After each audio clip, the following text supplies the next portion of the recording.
అందరికీ నమస్కారం. అత్యంత పవిత్రమైన మాసాలలో శ్రావణ మాసం ఒకటి. ఇది శివుడికి చాలా ప్రీతికరమైన మాసం అని కూడా అంటూ ఉంటారు.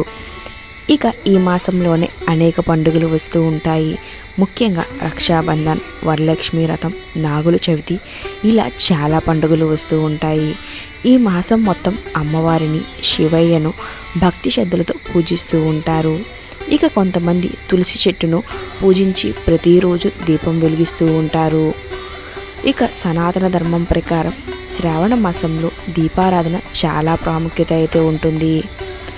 అందుకే చాలామంది మహిళలు ఉదయం, సాయంత్రం 2 పూటలా కూడా స్నానాన్ని ఆచరించి భక్తి శ్రద్ధలతో అయితే పూజలు చేసి తులసీమాత దగ్గర, ఇంటిలో, మందిరంలో ప్రతిరోజు ఉదయం, సాయంత్రం దీపం వెలిగిస్తూ ఉంటారు. ఇలా చేయటం వల్ల ఇంటిలో సానుకూలత, అలానే మనుషుల మధ్య సానుకూలత పెరుగుతుంది అని వారి యొక్క నమ్మకం. అంతేకాకుండా ప్రతికూల శక్తి తొలగిపోయి సానుకూలత పెరిగి అనుకున్న పనులు త్వరగా నెరవేరుతాయంట. శివారాధన చేస్తూ ఉంటారు. అయితే ఈ మాసంలో ఒక్కరోజు దీపం వెలిగిస్తే మీ జన్మ ధన్యమవుతుందని మన యొక్క పండితులు చెబుతూ ఉన్నారు. కాగా శ్రావణ మాసంలో ఏ రోజు దీపం వెలిగించడం మంచిదో ఈ వీడియోలో మనం తప్పకుండా అయితే తెలుసుకుందాం. కాబట్టి వీడియోని ఎండ్ వరకు అయితే వాచ్ చేయండి, ఎక్కడ స్కిప్ చేయకుండా. అయితే ఈ మాసంలో కొంతమంది ప్రతిరోజు దీపారాధన చేస్తే మరికొంతమంది మాత్రం సోమవారం, శుక్రవారం, మంగళవారం మాత్రమే దీపం వెలిగిస్తూ ఉంటారు.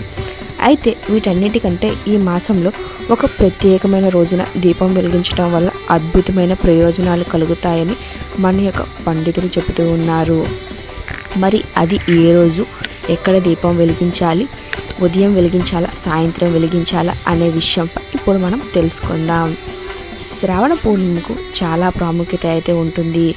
అయితే ఈ శ్రావణ పూర్ణిమ రోజు ఇంటి ప్రధాన ద్వారం, అంటే మన ఇంటి గుమ్మం ముందు, అలానే తులసి మాత దగ్గర దీపం పెట్టడం చాలా మంచిదని మన యొక్క పండితులు చెబుతూ ఉన్నారు.